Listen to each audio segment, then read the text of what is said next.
A woman is kneeling in the dark, not in prayer, but over a body that no one buried. The body is small. It has already been stripped of its name. Around her, the city is silent, in a way that only happens after screaming stops. Somewhere nearby, a priest is still writing. The siege has already broken the walls that mattered, not the stone ones, the ones inside people. No one records the moment hunger begins. They only record what comes after. The markets empty first. Then the animals disappear. Then the rules loosen. At first, the dead are treated properly. They are wrapped. They are prayed over. They are placed outside the walls, where hands no longer have the strength to dig. The priests bless them quickly. Too many bodies. Too little time. The city is surrounded. Food does not arrive. Relief does not come. The siege does not announce how long it will last. That uncertainty becomes the first wound. People begin to measure days by who has stopped moving. An old man in the street, a child in a doorway, a woman who lay down and did not rise again. The chronicles note these deaths calmly. Names are rare. Numbers are easier. The first line that matters appears without warning. It does not explain itself. It does not apologize. It says that some began to cut flesh from the bodies of the dead. No explanation follows. The writer assumes the reader will understand. At first, it is described as necessity. Starvation is written as cause. The act is written as consequence. No judgment is added. The bodies are no longer carried outside the walls. They are kept closer. Closer is safer. Closer is warmer. Closer means less walking. A mother learns to recognize hunger by sound, not the stomach, the breath, the way children stop crying because crying wastes energy. Bread is no longer discussed. Grain is no longer remembered. People begin to talk about parts, thigh, shoulder, back. This is not yet ritual. It is not yet permitted. It is tolerated because no one stops it. The priests are still present. They still speak. They still bless. They do not leave. One record mentions a priest watching without intervening. Another mentions a prayer spoken before the cutting began. The words of the prayer are not written down. Only its existence is noted. Silence becomes instruction. The dead are now divided into categories: those known, those unknown, those already claimed. The unknown are used first. No family protests. No one asks where they came from. The city learns to look away. Doors are closed. Shutters are pulled. What happens inside is not discussed outside. The chronicles continue. They do not change tone. They do not slow down. They record that the flesh was cooked. They record that it was eaten. They do not record the taste. The absence of detail is its own decision. Soon the dead are no longer enough. The writer hesitates here. The sentence tightens. Words become careful. Children are mentioned, not directly, not clearly, only that some sought out the smallest bodies. Because they were easier, because they required less fuel, because they did not last long otherwise. A line appears that historians still argue over. It says that some boiled children. It does not say whose children. It does not say who watched. It moves on. This is the moment the siege changes, not because of what is done, but because of how it is recorded. No outrage, no condemnation, no warning to future readers, just continuation. Hunger has crossed from desperation into practice. The priests continue to write. They continue to survive. Their survival becomes part of the record. One chronicler notes that this was done openly, not hidden, not whispered. Openly means accepted. Accepted means explained. Explained means justified. The justification appears quietly. It is not framed as permission. It is framed as endurance. God tests. God withholds. God watches. No priest writes that it is wrong. They write that it happened. The moral weight is shifted to God. The human hand is left unexamined. This is how normalization works, not through orders, through omission. The bodies are now processed efficiently. Firewood is rationed. Bones are discarded outside the walls again. Not for burial, for space. Children learn not to ask questions. They learn what lines not to cross. They learn which houses smell different. The smell becomes a marker. Those who know do not comment. Those who comment do not last. The siege grinds on. The enemy outside does not need to attack. The city is already consuming itself. The chronicles begin to blur days together. Events lose sequence. Hunger erases time. Then comes the line that changes everything.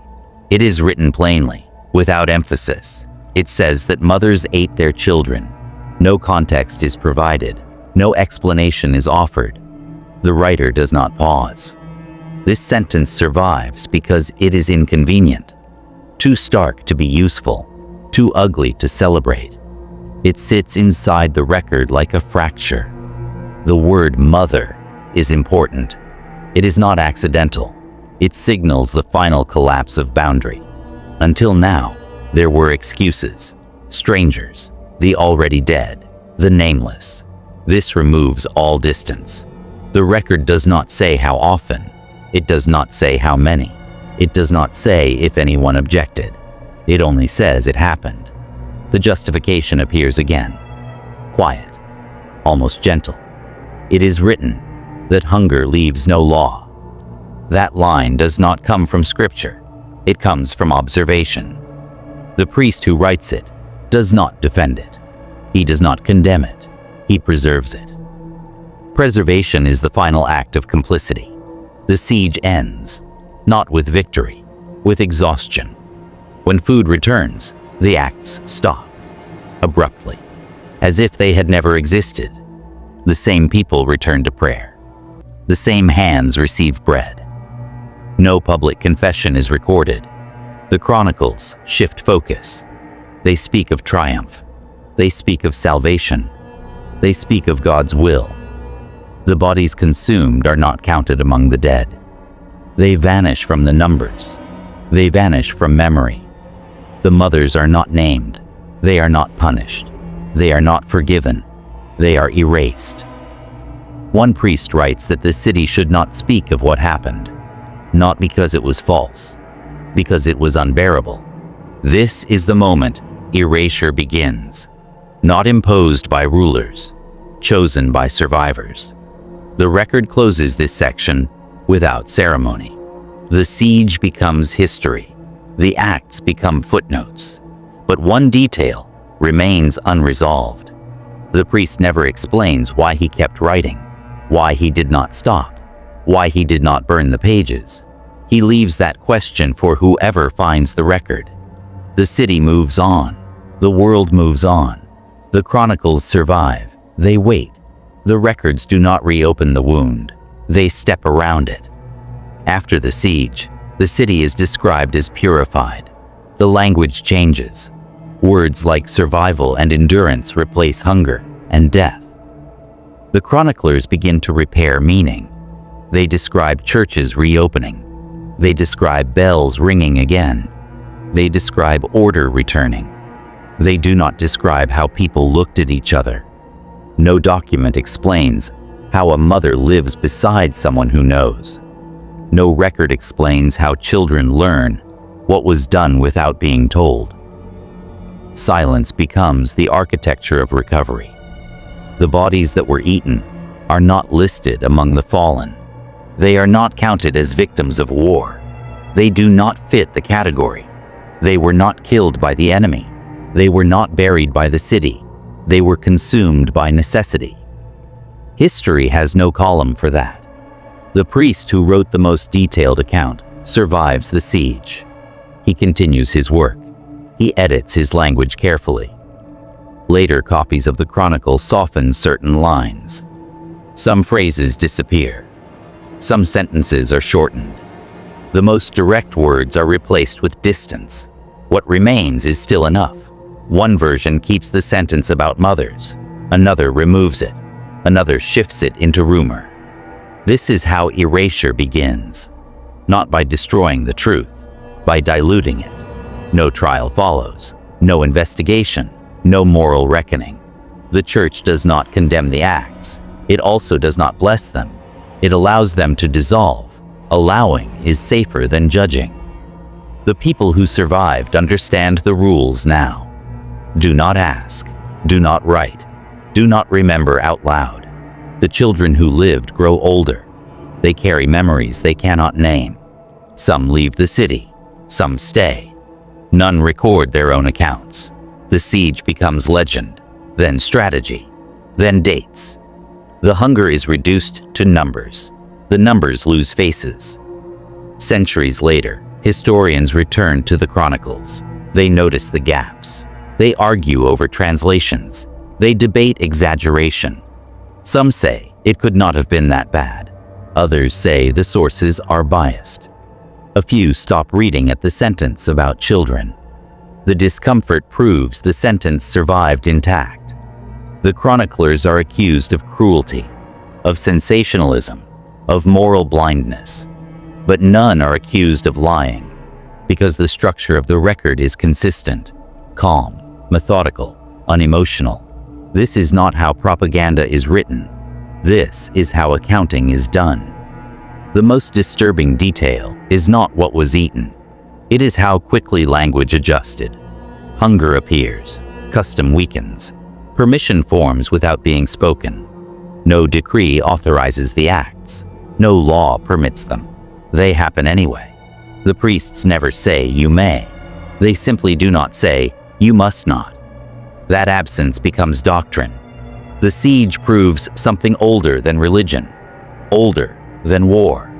That when survival is framed as divine trial, any act can be absorbed into obedience. The core belief is never written explicitly.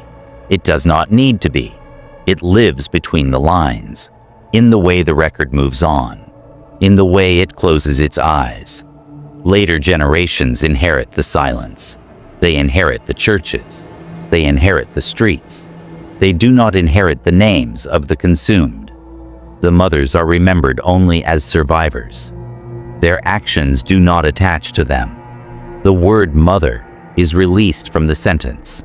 This is mercy, and it is also violence. The chronicles are preserved in monasteries, copied by hands that never knew hunger, read by eyes that never smelled cooked flesh. Each copy moves the event further away. Each copy reduces its weight until it becomes unthinkable, until it becomes unspeakable, until it becomes academic. And still, one version remains unaltered. It sits quietly in an archive, untranslated, uncelebrated, unread. It contains the sentence. It always has. The sentence does not accuse. It does not explain. It does not cry out.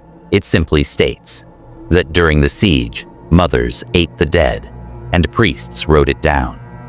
The chronicler never adds a conclusion. He never tells the reader how to feel. He trusts that the weight is enough. That trust is unsettling, because it assumes a future reader capable of understanding without being protected. The siege ends in the books, but its logic does not. It appears again in later famines, in later wars, in later justifications. Each time, someone says there was no choice. Each time, someone records it calmly. The sentence travels, not word for word, but belief for belief.